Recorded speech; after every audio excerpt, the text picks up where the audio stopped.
आई तुळजाभवानी, तुझ्या कृपेने मला आयुष्यात सगळं काही मिळालंय. अगदी शून्यातून सुरुवात करूनही आज आम्हाला ही जी काही सुख समृद्धी लाभली आहे ती केवळ तुझ्या आशीर्वादाने. मला आता दुसरं काही नकोय. मरणापूर्वी एकच आस आहे माझी. माझ्या मोठ्या नातीला शोधते मी. गेली 17 वर्ष ती मला सापडू दे. तिची माझी भेट घडू दे. दुसरं काही नकोय मला देवी. मला बाकी काहीही नकोय. आई अगं एवढं मनाला वाईट वाटून घेऊ नकोस ना. हा देवीवर विश्वास ठेव. तुझी नात माझी मुलगी देवी आपल्याकडे लवकरच परत पाठवेल. तुझ्या इतक्या वर्षांची सेवा देवी वाया जाऊ नाही देणार आहे. होय आजी, प्लीज तुम्ही नका टेन्शन घेऊ. हो देवी हे सगळं बघतीये.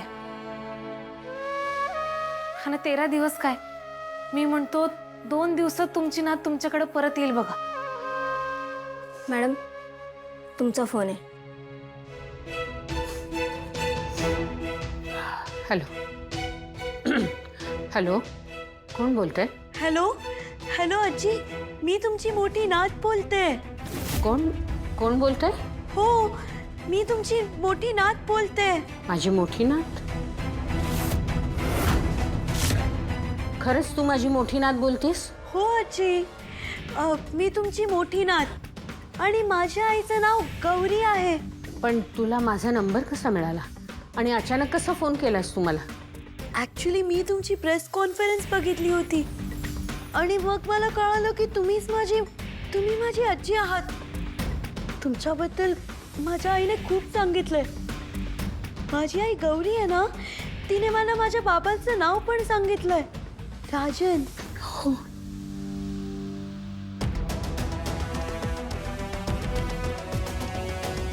तुम्हाला विश्वास नाही बसत आहे का की मी तुमची मोठी नात आहे ते? मी एक काम करू, मी माझ्या आईला तुमच्याकडे घेऊन येते. मग तुमची खात्री बसेल का की मी तुमची मोठी नात आहे ते? काय म्हणालीस तू? तू इथे येतेस? तुझ्या आईला घेऊन येतेस इथे? हो, थोड्याच वेळात मी तिथे पोहोचेन. अगं पण तुझं ना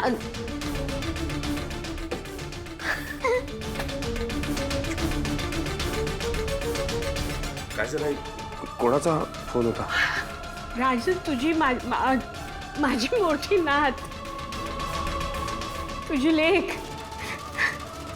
चाच फोन होता. ती येते इथे, येते.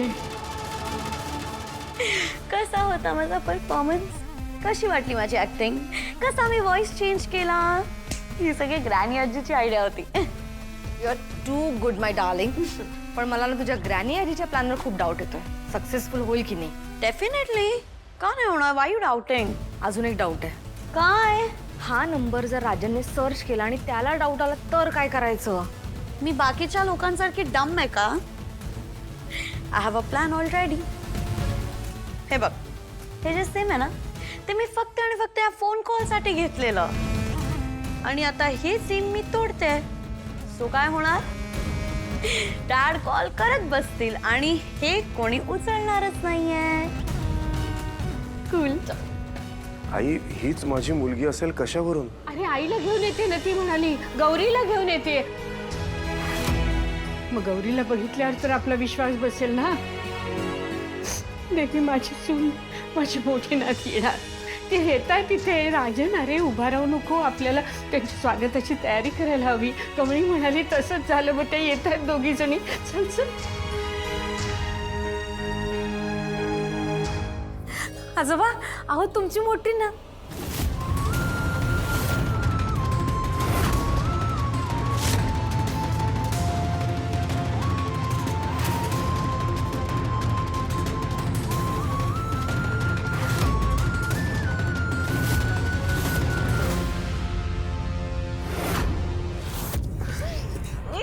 चल चल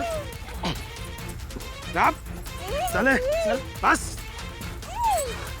थांबे.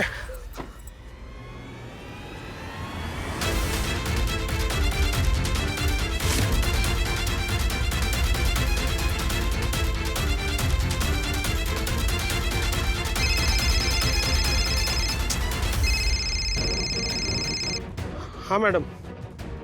काय झाली यांचं की तयारी? गौरीला फोन दे. अरे तिच्या तोंडासमोर धर ना. ए काच काली कर. सकाळी सकाळी चांगलं तोंड बघू देत ना तिला. काय गौराबाई, कशी आहे दिवसाची सुरुवात? डोक्यात 100 प्रश्न पडले असतील ना? देते ना, तुझ्या सगळ्या प्रश्नांची उत्तरं मी देते. घाबरू नको. बाजूला कोण बसली?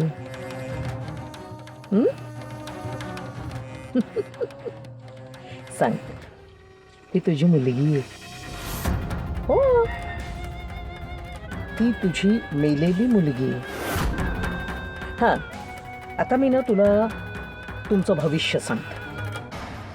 काय होतंय की तुम्ही दोघी फिरायला चाललेला आणि अचानक तुमच्या गाडीचा अपघात होतो. दोघीही गाडी एका झाडाला धडकते आणि दोघी पडतात. त्यात तुमचा मृत्यू होतो. कसं ना, पटकन तुम्ही स्वर्गातच जाता. लगेच एकदम. खरंच म्हणजे देवाला भेटण्यासाठी म्हणून तडक तुम्हाला वरचं तिकीट मिळतं, कुठलंही कष्ट न घेता.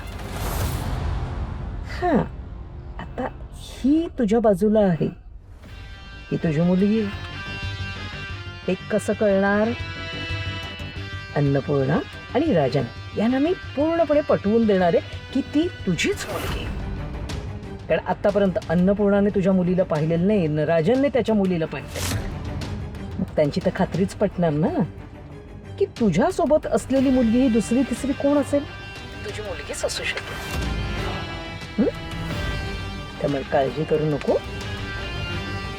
पण एक, हे सगळं झाल्यानंतर ज्यावेळेस तुझी खरी मुलगी ज्यावेळेस इथे येईल, तेव्हा तिला कोण ओळखणार? कोण भीक घालणार तिला? कळलं? असा आहे सगळा प्लॅन.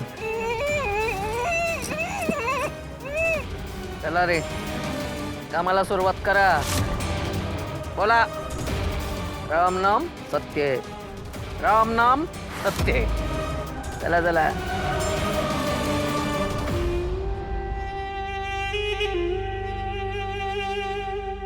चल रे.